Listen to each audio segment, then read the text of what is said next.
제17화 용병은 살아있다. 그들은 생각보다 총을 많이 가지고 있었다.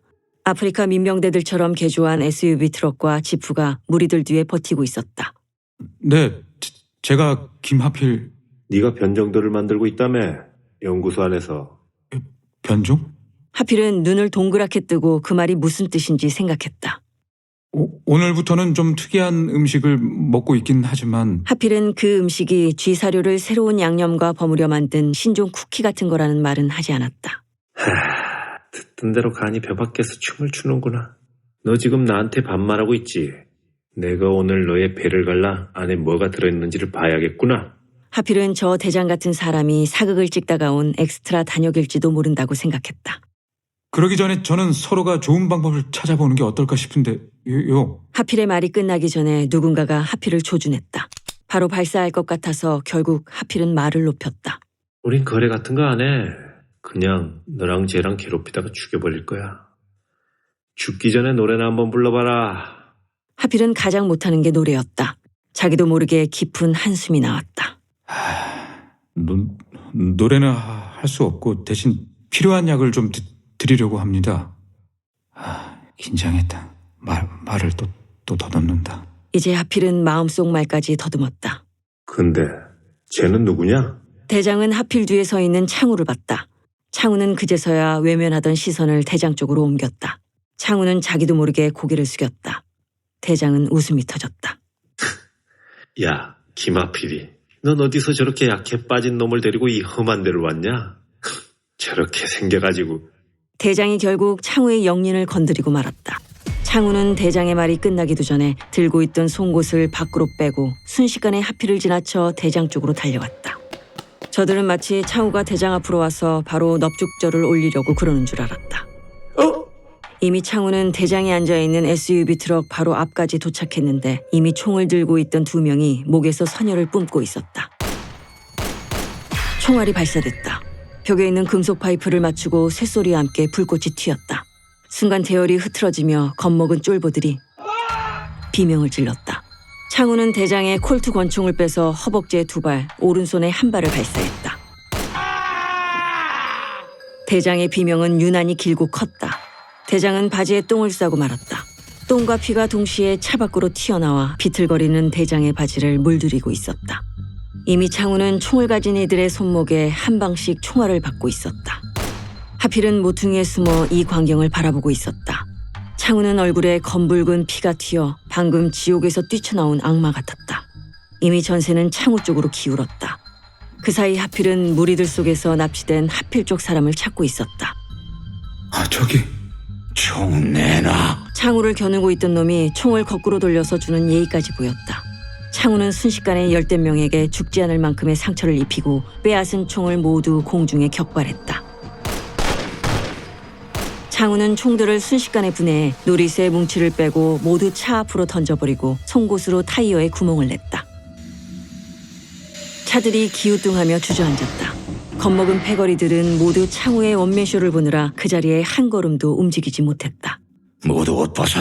창우는 권총을 얼굴이 험악한 놈 귀에 대고 소리쳤다. 빨리 벗어! 이번에 소리친 놈은 귀에 총구가 박혀있는 험악한 얼굴이었다.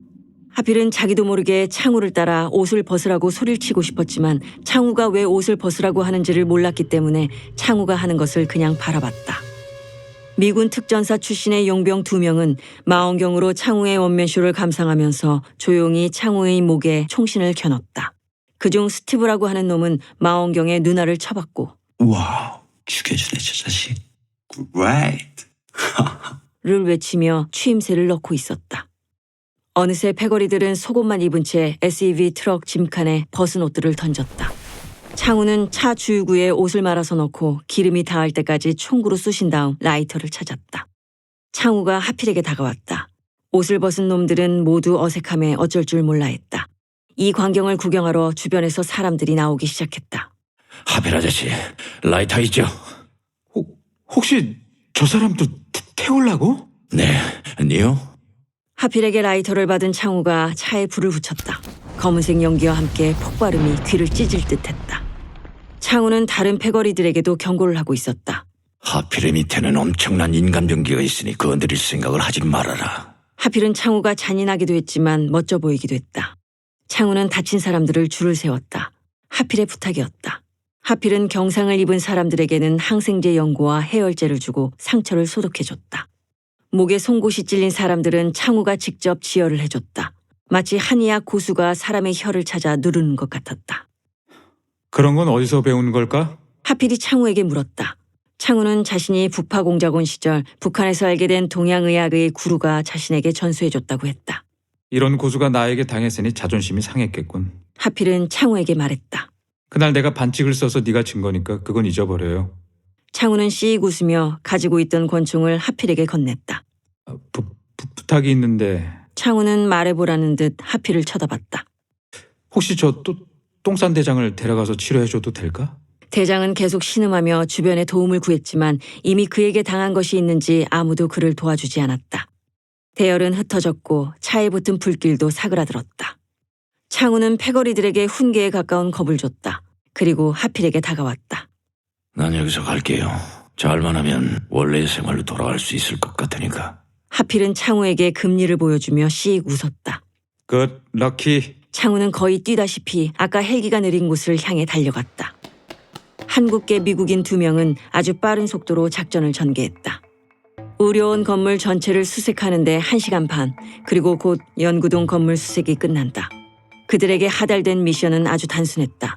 정한선이라는 여자의 시신을 찾아서 헬기에 싣고 부산의 정 회장에게 가져다 주는 것이다. 이쪽 사정을 전혀 모르는 사람들이야 간단하다고 말하겠지만 그렇게 쉬운 일은 아닌 것 같았다. 아무리 사진이 있다고 하더라도 불에 탔거나 시신이 크게 훼손되었을 경우 시신 확인 자체가 어려울 것이었다. 아이 브로, 누가 해설을 알아봐주면 아주 좋겠는데 말이야. 그들이 연구소까지 훑어보고 나서 이 일이 결코 쉽지 않은 일이라는 것을 직감했다. 남은 건물은 5층짜리 허름한 건물과 창고 같은 별관, 그리고 소각장뿐이다. 그들은 이곳에 혹시라도 생존자가 있으면 좋겠다고 생각했다. 그리고 그때 하필은 한때 패거리의 대장이었던 그와 납치됐던 남자를 데리고 동물 실험실로 돌아왔다. 컨테이너 박스를 통과한 후에 카트를 멈추고 그 안에 늘어져 있는 대장을 보며 말을 걸었다. 한국은 선배 후배 전에 연배야. 너 딱 봐도 나보다 어린 것 같은데 올해 몇 살인가? 대장은 34살이라고 했다. 그럼 내가 너한테 반말 막 한다. 100% 동의하지? 대장은 고개를 끄덕였다. 하필은 카트를 끌고 동물 실험실 건물 뒤로 갔다. 지하수로 먼저 대장의 똥을 씻었다. 대장은 버려진 고양이처럼 물이 닿자 하필을 경계했지만 나중에는 하필이 시키는 대로 이리저리 몸을 뒤집으며 신음소리를 냈다. 정주는 소식을 듣고 소독약과 항생제 주사를 가져왔다. 한 손도 오려고 했지만 하필이 오지 말라고 했다. 별로 보고 싶지 않은 상황일걸. 하필은 깨끗하게 씻은 대장에게 주사를 놓고 상처를 소독하고 약을 먹였다. 다행히 모든 총알이 관통했다. 대장의 이름은 천희수였다. 희수는 이 일이 터졌을 때 드라마 의상팀 보조였다고 한다. 덩치가 좋은 희수는 트럭에 드라마 의상을 싣고 촬영장에서 옷을 나눠주는 일을 했는데 사건이 터지고 드라마가 중단되자 평소 입어보고 싶어 했던 의상을 마음껏 입어보다가 아이디어 하나가 떠올랐던 것이다. 희수는 비어있는 의상 창고에서 군복을 대량으로 트럭에 싣고 가장 높은 계급장을 스스로 달았다. 장군. 희수는 자신이 직접 옷을 입고 아무도 지켜주지 않는 서울을 지키자며 자원병을 모집했다. 그리고 그 사람들한테는 충성도에 따라서 군복과 계급을 자기 마음대로 부여했다. 그렇게 희수의 군대가 탄생했고 그 군대는 자경단을 자처하며 도움이 필요한 사람들에게는 도움을, 동네 껄렁한 사람들에게는 협박을 했다. 그렇게 조직이 커지자 희수는 과감한 행동을 시작했다. 경찰서 무기고를 털고 진짜 군대가 버리고 간 물건들을 수집해 영역을 확장해 나갔다. 희수는 한마디로 의상 창고를 털어 계급 장사를 한 것이다. 희수의 군대가 계속 약탈과 폭력을 일삼게 되자 군복이 가진 도덕적 상징이 방해 요소가 됐다.